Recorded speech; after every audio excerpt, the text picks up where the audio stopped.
برۆژین من شکاندی ڕۆژییا دەv ku biskên reş li ronîro kirin şev.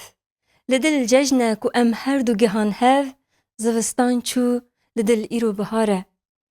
Tu rojînî wekî min rojperestî, evîn û jîn û vîna min bi destî. Perîşanim wekî biskên şikestî, ji wê rojê dilê min xwendekar e. Lebên lala wekî pişko ji sorgul, gulî rengê du reşmaran li ser mil.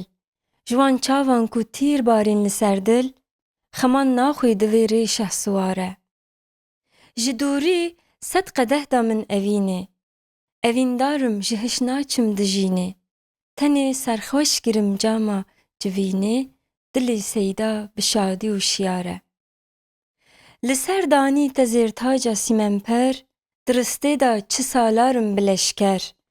Werîn cama evînê zêde meyger, meger pîrim dilê min berxwedar e. Ji wan lêvan wexwim cama bi zergeş, peyala dev bidî min zêde û xweş. Bikin nêçîr li dil çavên te yên reş, bila bêjin ku seyda jî biyar e. Ku rojînê neyê çi bikim bijînê, divêm bimrim wekî mem û zînê. Ciger xwîn bû werîn cama evînê, dilê min bî wekî lat û zinar e.